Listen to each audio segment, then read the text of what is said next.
저는 토지, 공장을 매수인에게 65억 원에 매도하였습니다. 그런데 매수인은 중도금 지급 기일에 중도금 중 3억 원만 송금하였습니다.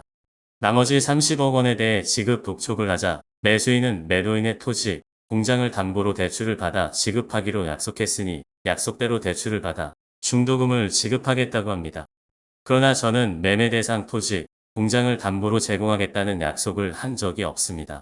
계약대로 이행하지 않는 매수인을 믿을 수 없어 계약을 해지하고 싶습니다. 잔금 지급일이 오기 전에 계약을 해지하고 7억 원을 손해배상으로 몰취할 수 있을까요?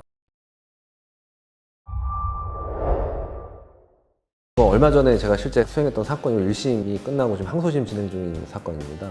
어떤 사건이냐면 이분이 이제 공장을 운영하시는 분인데 토지하고 건물을 65억 원에 매도를 하셨어요. 저희 의뢰인이. 근데 매수인이 그거를 사기로 했는데 계약서 내용이 좀 복잡하긴 한데 핵심은 이제 계약금이 7억 원이고 중도금이 33억 원인데 거액이잖아요. 그러니까 중도금하고 잔금을 매도인의 토지하고 공장을 담보로 제공을 해주면 그걸 가지고 은행으로부터 대출을 받아서 중도금하고 잔금을 주겠다라는 거예요. 근데 계약서 내용에는 그런 내용이 없어요. 되게 계약에서 중요한 내용이잖아요. 근데 계약서 내용에 특이하게는 그 내용이 빠져 있고 저희 의뢰인이 말하기로는 우리 토지와 공장을 담보로 제공하기로 한 약속을 한 적이 없다. 그래서 이제 저희 의뢰인이 매수인한테 기한을 좀 줄 테니까 중도금을 마련해와라 라고 얘기를 했대요. 근데 그걸 안 한 거예요. 그러니까 이제 신뢰가 안 생기는 거죠. 그러니까 계약을 해제를 하고 싶어 하는 거죠. 처음에 이제 저한테 문의했던 거는 계약을 해제를 할 수 있느냐라는 거였습니다. 근데 이제 제가 계약서를 좀 보니까 이제 계약을 해제를 할 경우 대부분의 이제 매매 계약서는 거의 부동 문자로 채무불이행으로 인한 계약을 해제를 하게 되면 상당한 기간을 정해서 최고를 하고 계약을 해제를 하고 계약 해제에 따른 손해배상 청구할 수 있고 손해배상액은 계약금을 기준으로 한다는 문구가 대부분 적혀 있습니다.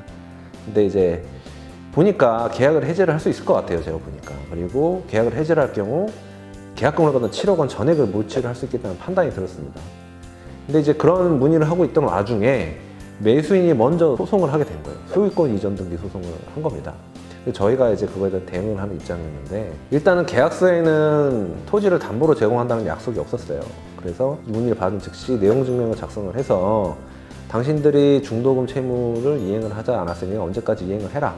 이행을 하지 않으면 우리는 계약을 해제하겠다는 내용 증명을 보냈고 그걸 토대로 해서 저희가 주장한 소유권 이전 등기 청구 소송에 대해서 저희가 주장을 한 거는 당신들이 중도금 지급 채무 이행을 불이행을 했기 때문에 우리는 상당한 기간을 정해서 이행을 하라고 통지를 했고 그런데 당신들이 안 했기 때문에 계약을 해제하겠다. 그래서 계약이 해제가 됐으니까 우리는 당신한테 이 토지와 건물에 대한 소유권 이전 등기를 할 의무가 없다. 그리고 계약 해제로 인해서 손해배상을 해야 되니 계약금 상당히 7억 원을 몰취하겠다 라는 주장을 했습니다. 그렇게 주장을 하니까 그쪽에서 주장을 또 한 게 당신 말들이 맞다고 하더라도 7억 원은 너무 과하다. 감액을 해야 된다. 그래서 5천만 원만 몰취를 하고 6억 5천만 원 반환을 해야 된다는 주장을 추가적으로 했습니다. 그래서 이런 상황에서 결국은 재판에서 좀 문제가 된 거는 과연 계약 내용에 토지와 건물을 담보로 제공하기로 약속을 했느냐 라는 게 이제 쟁점이 됐는데 매수인 쪽에서는 공인중개사를 증인으로 부르고 했지만 결국은 뭐 저희 쪽에서 반박을 잘 해서 입증이 안 됐어요. 그래서 결국은 그쪽에 중도금 채무를 불이행을 했다는 게 인정이 됐습니다. 근데 여기서 좀 유의를 해야 될 게 중도금 지급 기간이 있고 잔금 지급 기간이 있잖아요. 중도금 지급 채무 불이행을 이유로 계약을 해제를 하려면 잔금 지급 기간이 도래하기 전에 그거를 보내야 돼요. 왜냐하면 잔금 지급 기간이 도래를 해버리면 기존의 매도인의 소유권 이전 등기 의무하고 매수인이 중도금 지급을 해야 되는 거하고 중도금 지급 기간 이후에 이행을 안 한 거에 대한 지연이자가 있을 거 아니에요. 그 지연이자하고 잔금 지급 의무하고 동시행 관계가 되기 때문에 이게 매도인 입장에서는 자기가 소유권 이전 등기를 해야 될 준비를 다 하고 뭐 법무사한테 뭐 매도인 인감이라든가 이런 거 다 맡기고 우리가 다 맡겼으니까 당신이 중도금하고 잔금을 줘라 라는 걸 준비를 해서 또 통지를 해야 돼요. 그런 문제가 있기 때문에 단순히 이제 중도금 지급 채무 불이행을 이유로 계약을 해제를 하는 경우에는 그런 이행 제공을 안 해도 되거든요. 그래서 잔금 지급 기한이 도래하기 전에 중도금 지급 채무 불이행을 이유로 계약 해제 의사 표시를 해야 되는 걸 주의를 해야 되고 만약 해제가 인정이 되면 손해배상 원칙적으로 7억을 다 몰취를 할 수 있는 거예요.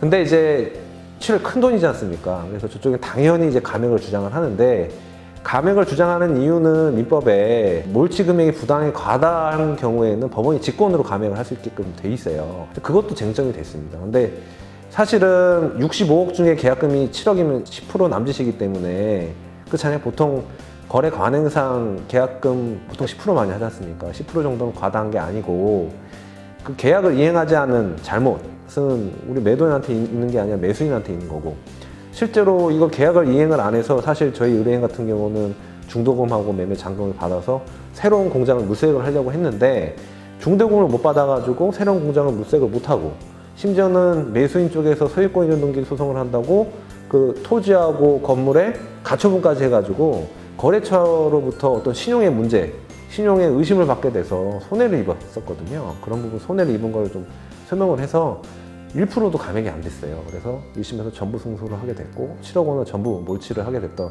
사안입니다. 그래서 이런 거액의 매매 계약에 있어서는 사실 좀 디테일하게 소송을 진행을 하려면 중도금 지급 채무 불이행을 이유로 계약을 해지하는 경우에 어떤 시점에 해야 되는지, 어떤 내용을 해야 되는지 디테일한 게 필요하기 때문에 이런 부분도 이제 변호사의 도움을 받아서 하시면 도움이 많이 될 거고, 이런 사안에서 사실 매도인 입장에서는 물론 나름 손해가 있지만 계약금을 전부 몰치를 할 수 있기 때문에 뭐 상당한 부분 손해를 만회할 수 있었던 그런 사안이었습니다. 예. 알면 알수록 도움되는 법률 문제 무엇이든 물어보세요. 법무법인 로블이 대답해드립니다.